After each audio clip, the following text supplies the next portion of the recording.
funded projects in collaboration with 6 different institutions. So 4 schools and 2 organizations that are kind of providing technical assistance. And the schools are from Czech Republic, Italy, Latvia, and Greece.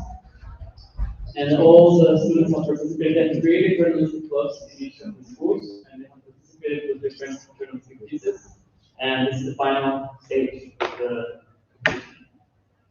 So we'll present some of the journalistic pieces that each one of the schools provided to finalists, and they will have the chance to kind of explain a little bit about these journalistic pieces. For us here, for also the people online, especially for the participating schools or the people who participated also in those schools who are not present. So I give the welcome to everybody, but also to the panelists, the people who will review these journalistic pieces. So I will give a little introduction about the project for those online, or maybe not. Can I? Yeah.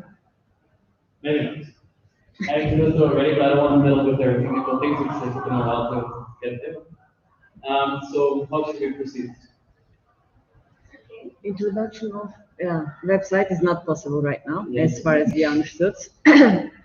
Actually, we can make So it. the project again is the idea of the project is to use journalism as a tool for teachers to teach English, but also for students to learn English.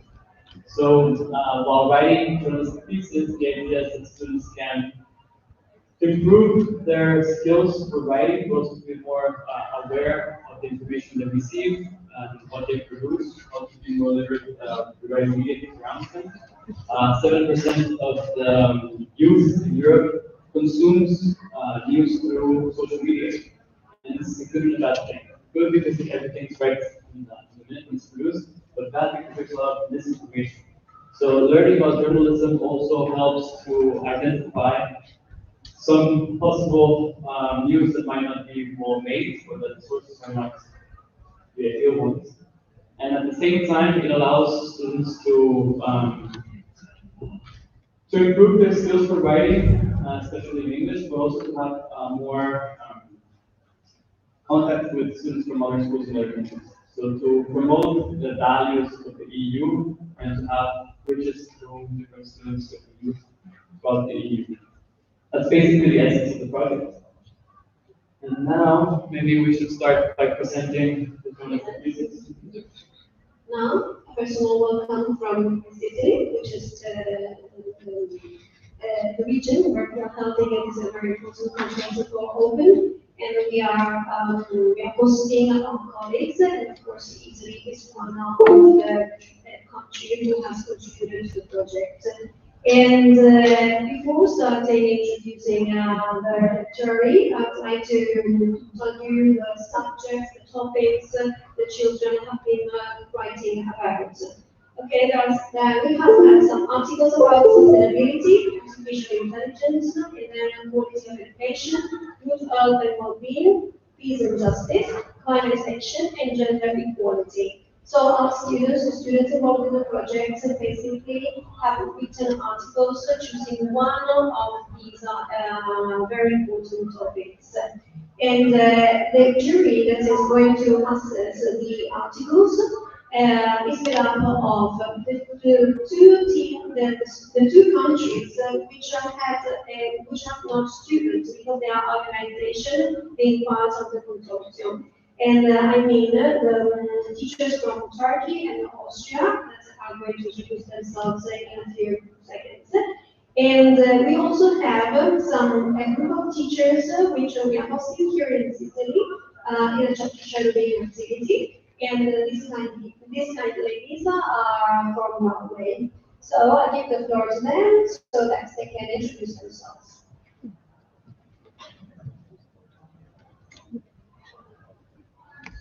Hello, it's a nice pleasure and honor, what I must say, to be asked to be a part of the jury.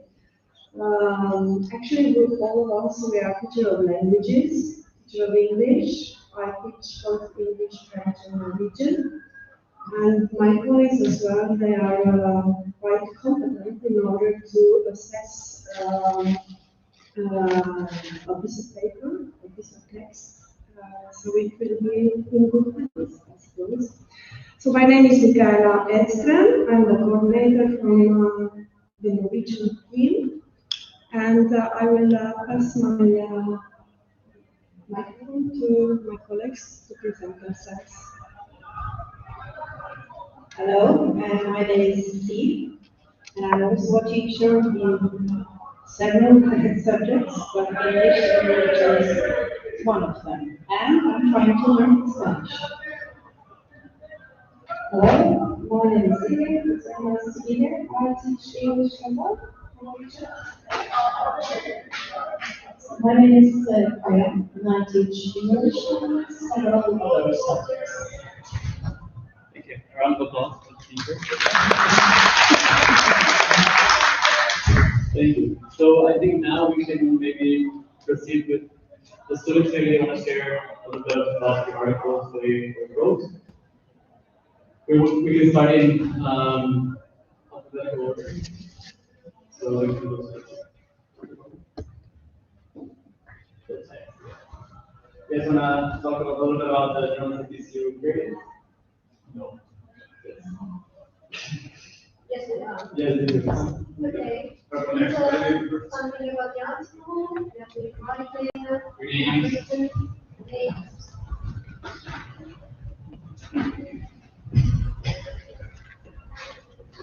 Okay, so my name is Jose and this is Carol. And we wrote about human assisted therapy because we don't have dogs and Carol is saying about it.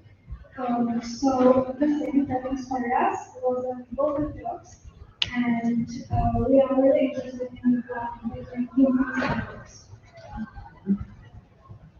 The preferred breeds for this the preferred breeds for this assisted therapy is like Labradors and Golden Retrievers, and because they are medium-sized dogs, so they're not large enough, they're large enough to achieve administrative relation or something, and that's not enough to manage easily.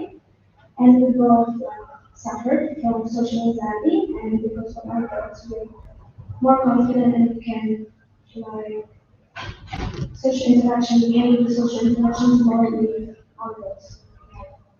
And the main objective of the human assisted therapy is to use the presence of dogs to address the patient better, like to reduce their anxiety or their social interaction. It started in children pandemic in 1993, and it was an approach to help patients with the problems with anxiety or it helps people when they have movement disorders or experiencing traumatic.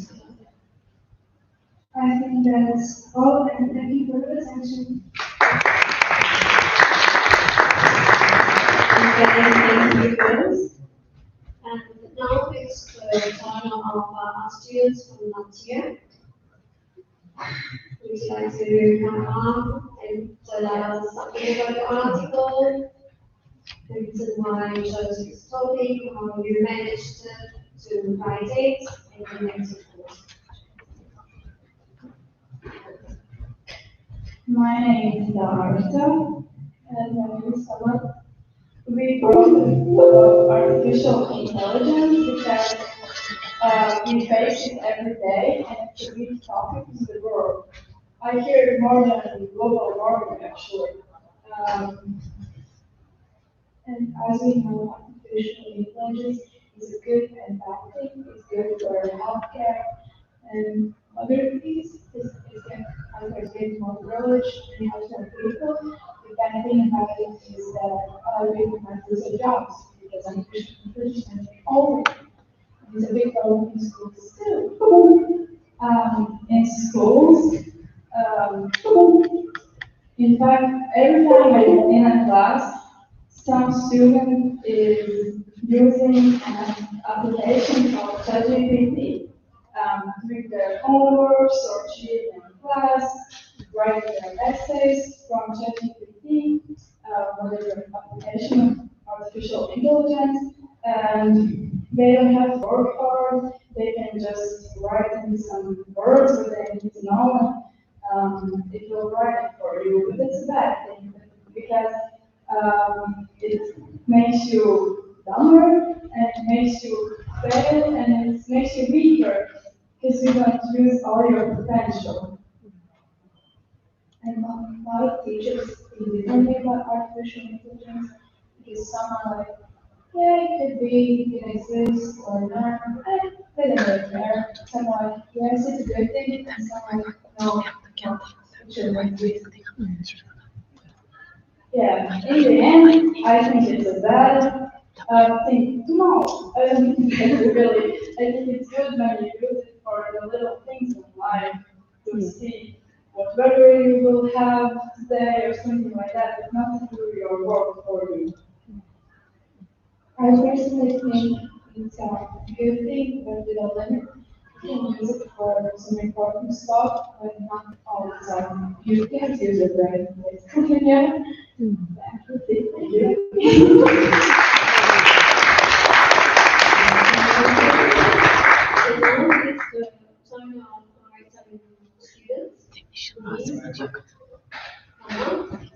And tell us something about your article. Okay.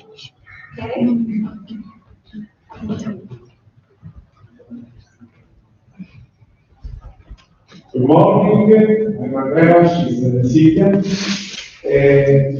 We stand before you filled with excitement and gratitude as we share our project with you. First and foremost, we would like to extend thanks to the Commission that gave to the Open project that gave us the opportunity to talk about this important topic, which is gender gap.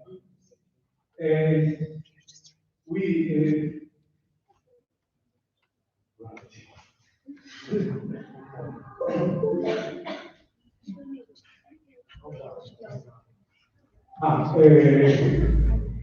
we are thrilled to have been selected because, like I said, gender gap is an important problem in our society, which shouldn't exist in 2025.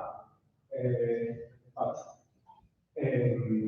so we would like to thank the school, and now we're going to talk about why we chose this theme. So when we wrote about the gender gap in Italy, we faced a peak in which is killing women, men killing women, and one of the most painful of that period was of Julia Cecchettin, which is a girl of our age, basically, and she has been killed by an ex-boyfriend. It really touched our joy in our hearts, and we think that it's important to still remember all the victims around the world. So Silvia is going to talk about how we wrote our essay. So our preparation process for the next involved several crucial stages. The first phase, we do research to understand the various phases of the gender gap. And in the second phase, we sharing our ideas and perspective and writing down the text. And then we move on to the final phase when we think it is from the final version of the text. And that's it. And in the conclusion, we thank all of you for the support and thanks the project, the open project, and our teacher, to introduce Dimitri to Erasmus. And thank you all.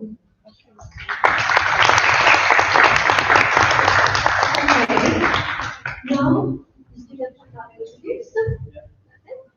So thank you very much. These are all very interesting topics, very current, not just to you, but also to the other students that participated.